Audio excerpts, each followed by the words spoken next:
Good morning. All right. I'm going to attempt to speak, some thoughts back to Firelogick. Well, first of all, I'm just going to reiterate how much I appreciate you, man. How glad I am that we our paths have crossed. We were able to share our thoughts. The way we have begun this journey of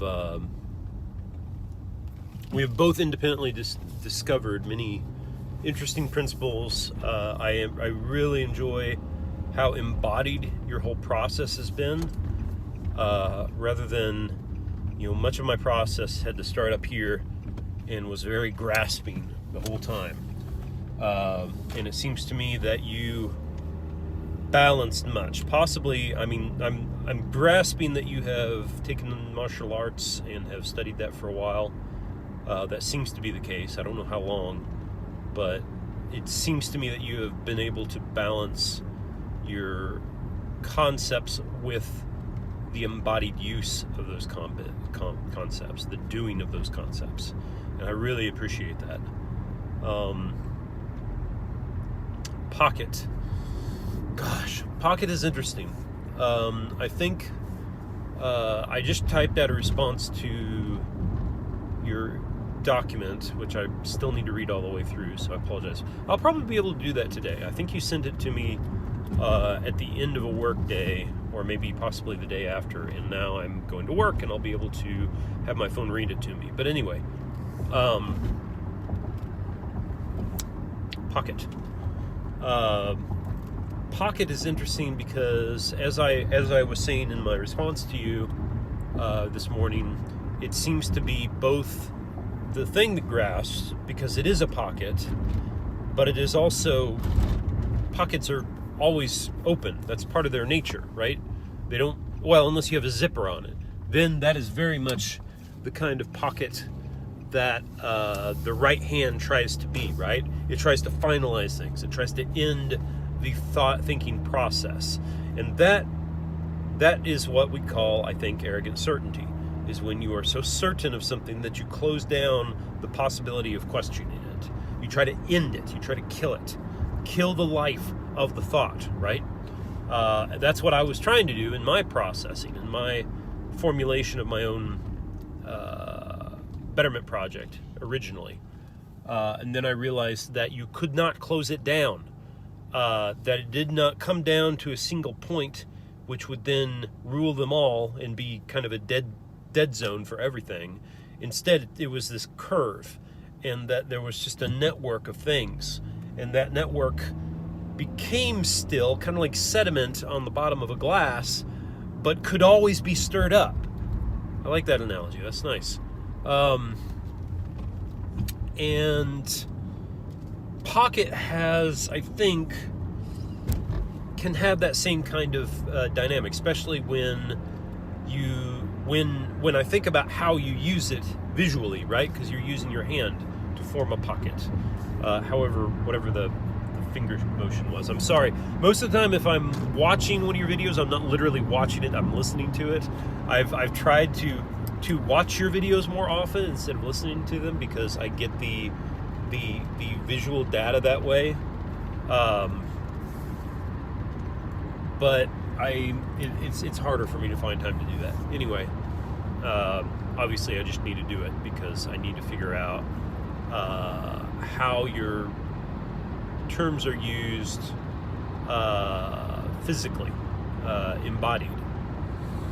All right, so Pocket, I think, has more versatility as a term than I had previously thought. Use and do, boy, those were really throwing me for a loop as well. But I think I see that they were intentionally Siamese twins, if you will, conjoined twins, and that is starting to make sense to me, because every use has a do and every do has a use, and so it works. I couldn't see it because I hadn't truly unpacked it. Unpacking, I'm going to speculate on that because I think that might have some interest to both of us. I'm starting to realize that, the intuitions, for the most part, appear to me something like a folded letter. And you could almost say it has a letterhead. Like you can intuit the letterhead when you get an intuition, because an intuition points at something. And so what it points at becomes the letterhead. Oh, I have an intuition about that, and it is this. It's right, it's wrong, it's...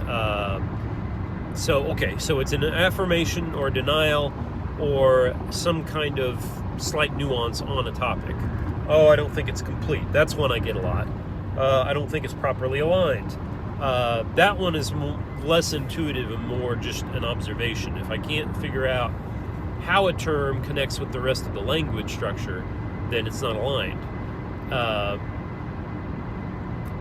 But that's still an intuition because it is built on something that still needs to be unpacked in me. Okay, this is interesting. So it's a folded note because you have to unfold it, and you have to take the time to not just intuit it, not just have the open hand say, I see the whole picture and there's something wrong here, or there's something right, and there's something right even, but you have to then grasp at it. You have to unfold it. You have to grasp and manipulate it with the right hand, with the grasping hand. And if I'm going to try to stop saying left and right, I'm going to try to focus on grasping and open, because some people are left-handed, right? And so, although it's an interesting problem for what it means to be left-handed, because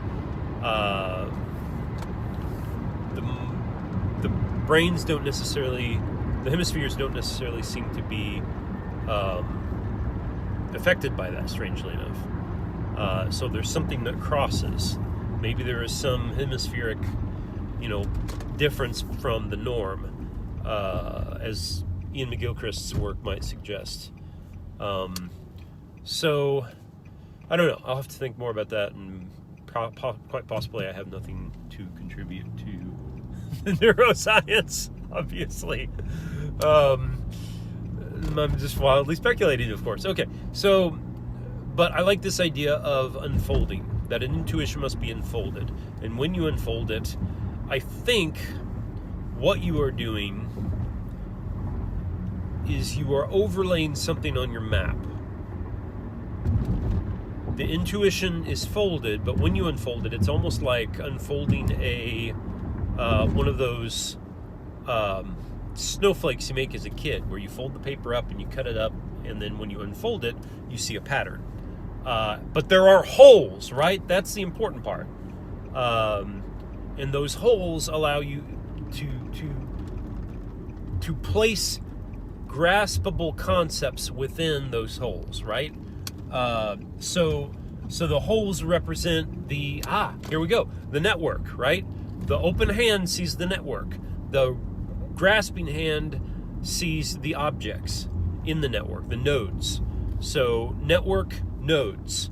And what a intuition must be done, although it comes from the open hand, the grasping hand must fill the open spaces, must discover what has not been fully conceptualized and named. Okay, I gotta get to work. Thank you very much.